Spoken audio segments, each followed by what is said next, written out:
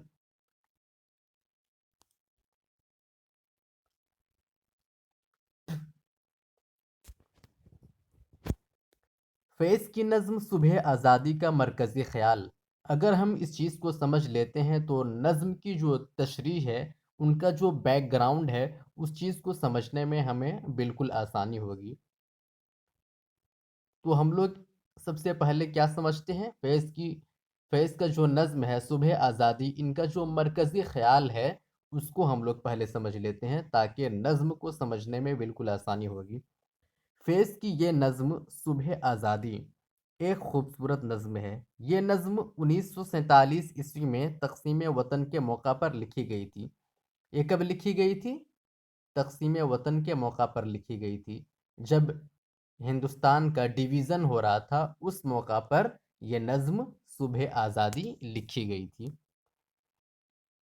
جب انگریزوں نے ہندوستان پر اپنا قبضہ جما لیا اور ہندوستانیوں پر ظلم و ستم کا پہاڑ توڑنے لگے، تو انہوں نے سیاسی مقاصد کو حاصل کرنے کے لیے، جو انگریز ہیں وہ سیاسی مقاصد کو حاصل کرنے کے لیے ہندوستان کو ہر طرح سے لوٹا، ہر طرح سے پریشان کیا اسے، اور اتنا کمزور کیا کہ ہندوستان کی معیشت کو، جو ان کا اکنامکس ہے ہندوستان کا، ان کو بری طرح سے وہ نقصان پہنچایا۔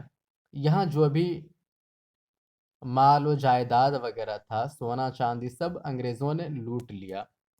انگریزوں کے ظلم و ستم اور ملک کو ان سے مختلف طرح کا نقصان پہنچا،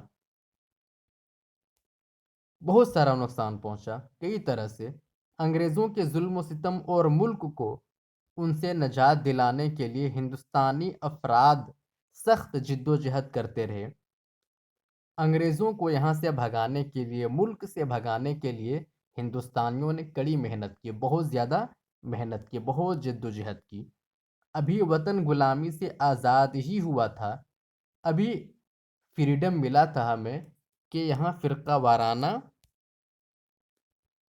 فسادات ہونے لگے، لڑائی جھگڑے شروع ہو گئے، یہاں تک کہ مجبوراً وطن کو 2 حصوں میں تقسیم کرنا پڑا، اور آبادی 2 حصوں میں کیا ہو گئی؟ منقسم ہو گئی۔ ہندوستان کی جو آبادی تھی وہ 2 حصوں میں بٹ گئی، ایک پاکستان بن گیا، ایک انڈیا بن گیا۔ جنگ آزادی کے جانباز بہادر جو ہندوستان کو آزاد دیکھنا چاہتے تھے، وہ ملک کو تقسیم ہوتے ہوئے بالکل بھی دیکھنا نہیں چاہتے تھے۔ وہ چاہتے تھے کہ ہندوستان کی کوئی بھی ڈویژن نہ ہو۔ جب تقسیم کی صورت پیش آئی، جب ملک تقسیم ہونے لگا، جب تقسیم کی صورت پیش آئی تو بہت مایوس ہوئے۔ جنہوں نے ہندوستان کو آزادی دلانے میں محنت کی، تو وہ لوگ بہت زیادہ مایوس ہو گئے۔ گویا یہ آزادی تو تھی، لیکن وہ آزادی نہیں جس کی تمنا ہزاروں دلوں میں مچل رہی تھی، بلکہ یہ آزادی کی ایک ایسی سحر تھی جو ایک طرف رات کی تاریکی میں لپٹی ہوئی تھی، تو دوسری طرف اس کا اجالا دھندلا ہوا اور داغدار ہو چکا تھا۔ جس مقصد کے حصول کے لیے جانباز بہادروں نے کوشش کی اور اپنی جان گنوائی، آزادی میں، یہ اس کی منزل نہیں تھی۔ یہی اس نظم کا مرکزی خیال ہے۔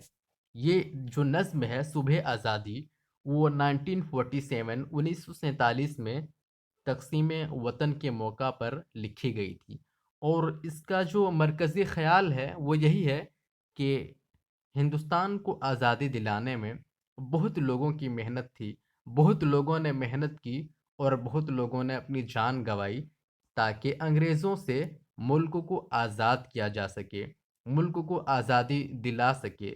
لیکن اس کا مقصد یہ نہیں تھا کہ آزادی کے بعد ملک کو تقسیم کر دیا جائے، ملک کو بانٹ دیا جائے اور ملک کی ڈویژن ہو جائے، یہ بالکل نہیں چاہتے تھے۔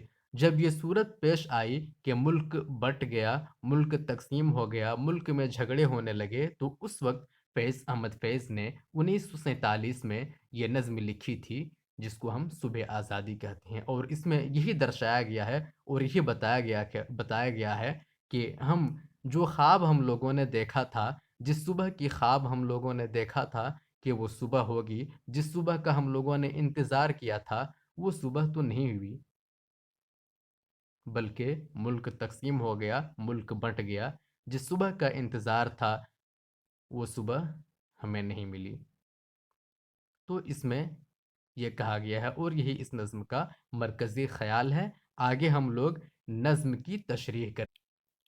فیض کی نظم صبح آزادی اور اس کی تشریح۔ ہم لوگوں نے فیض کی نظم صبح آزادی کا جو مرکزی خیال ہے اس کو اچھا سے پڑھ لیا ہے، اچھا سے دیکھ لیا ہے، تو ہم آسانی سے اس کی تشریح سمجھ سکتے ہیں۔ صبح آزادی کی جو تشریح ہوگی اس کو آسانی سے ہم لوگ سمجھ سکتے ہیں۔ سب سے پہلے ہم نظم کو پڑھتے ہیں۔ یہ داغ داغ اجالا، یہ شب گزیدہ سحر، وہ انتظار تھا جس کا، یہ وہ سحر تو نہیں، یہ وہ سحر تو نہیں جس کی آرزو لے کر چلے تھے یار کہ مل جائے گی کہیں نہ کہیں۔ اس کی تشریح ہم لوگ دیکھتے ہیں، اور جو اس میں مشکل لفظ ہے اس کو بھی میں بتاتے چلوں گا۔ اس میں ایک مشکل لفظ ہے شب گزیدہ سحر۔ اس کا مطلب ہوتا ہے ایسی صبح جس کو رات کی تاریکی نے ڈس لیا ہو۔ اب اس کی تشریح ہم لوگ دیکھتے ہیں کہ اس کی تشریح کیا ہوگی۔ نظم کی ابتدا سے یہ معلوم ہوتا ہے کہ ایک گہری اور تاریکی رات ختم ہوئی اور سحر ہوئی، یعنی صبح ہوئی۔ اجالا تو ہوا لیکن مکمل طور پر تاریکی دور نہیں ہوئی۔ اجالا مکمل نہیں ہوا بلکہ داغ داغ ہے، گویا ابھی بھی جا بجا تاریکی کے دھبے لگے ہوئے ہیں۔ یہ ایسی صبح ہے جسے تاریکی نے ڈس لیا ہے۔ صبح آزادی کا شدت سے انتظار تھا، وہ ابھی نہیں آئی، کیونکہ ابھی سرمایہ دارانہ نظام باقی ہے، غریب اور محنت کش عوام کے مسائل ابھی حل نہیں ہوئے۔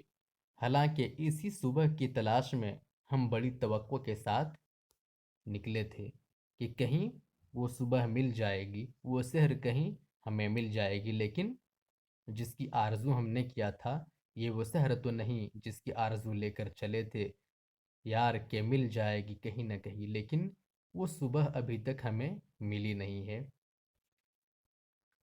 نیکسٹ دیکھتے ہیں۔ فلک کے دشت میں تاروں کی آخری منزل، کہیں تو ہوگا شب سست موج کا ساحل، کہیں تو ہوگا شب سست موج کا ساحل۔ اس میں جو مشکل لفظ ہے وہ ہے شب، تو کا مطلب رات ہوتا ہے، اور اس میں کوئی مشکل لفظ نہیں ہے، ساحل کنارہ۔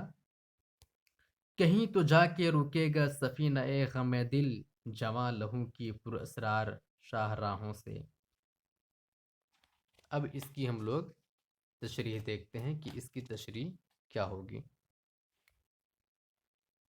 اس میں کہا جا رہا ہے کہ ہم نے اس صبح کے لیے بڑی محنت کی تھی، تاریکی کے سمندر کو پار کیا تھا۔ یہ ایک ایسی رات تھی جو بڑی آہستہ سے گزر رہی تھی۔ ہم رات کے تاریک سمندر میں تیرتے رہے، ہاتھ پاؤں مارتے رہے کہ کہیں اس طویل سمندر کا ساحل ہوگا، کہیں تو ہمارے دل کا غم مٹے گا، کہیں تو جا کے رکے گا سفینہ غم دل، جواں لہو کی پراسرار شاہ راہوں سے۔ کہیں تو اس طویل سمندر کا ساحل ہوگا، کہیں تو ہمارے دل کا غم مٹے گا۔ اس کی یہ تشریح ہو گئی۔ آگے دیکھتے ہیں۔ چلے جو یار تو دامن پہ کتنے ہاتھ پڑے، دیار حسن کی بے صبر خواب گاہوں سے پکارتی رہی باہیں، بدن بلاتے رہے، بہت عزیز تھی لیکن رخ سحر کی لگن۔ اس میں کہا جا رہا ہے کہ ہم نے بڑے ایثار اور قربانی سے کام لیا، جوانی کے تقاضوں کی پرواہ نہیں کی، عیش و آرام کی زندگی چھوڑ دی، کس لیے؟ صبح آزادی کے لیے، ملک کو آزاد کرنے کے لیے، ہر طرح کی جد و جہد کی، حالانکہ کئی خوبصورت ہاتھ ہمیں روکتے رہے، حسین و جمیل باہیں اور بدن منتظر تھے، ہمیں بلا رہے تھے یہاں۔ پھر بھی ایک خوبصورت استعارے کے ذریعہ فیض نے یہ بات پیش کی ہے کہ ہم نے ہر طرح کا آرام و سکون چھوڑ دیا، عیش و آرام کی زندگی سے منہ موڑ لیا، اس لیے کہ ہمیں رخ سحر کی لگن تھی، ہمیں آزادی کی تڑپ تھی، ہم آزادی چاہتے تھے، ہمیں کسی طرح غلامی کی تاریک راست سے چھٹکارا پانا چاہتے تھے، ہمیں حسینوں سے، حسینہ نے نور کا دامن عزیز تھا۔ ہمیں حسینوں سے زیادہ کون عزیز تھا؟ وطن کی آزادی ہمیں زیادہ عزیز تھا۔ صبح کی پرنور اور روشن پری کے لیے ہم نے اپنے محبوباؤں کی پرواہ نہیں کی تھی، اور یہ سمجھتے تھے کہ صبح قریب ہی ہے اور ہم اس تک پہنچ جائیں گے۔ یہ اس کی تشریح ہو گئی۔ آگے دیکھتے ہیں۔ بہت قریب تھا حسینہ نے نور کا دامن، سبک سبک تھی تمنا، دبی دبی تھی تھکن، سنا ہے ہو بھی چکا ہے فراق ظلمت و نور، سنا ہے ہو بھی چکا ہے وصال منزل و گام۔ منزل و گام یہ ایک مشکل لفظ ہے، اس کا مطلب مقام اور رفتار کے ہیں۔ سبک سبک ہلکا اور کم وزن کو بولتے ہیں، سفینہ کشتی، ظلمت تاریکی، فراق جدائی۔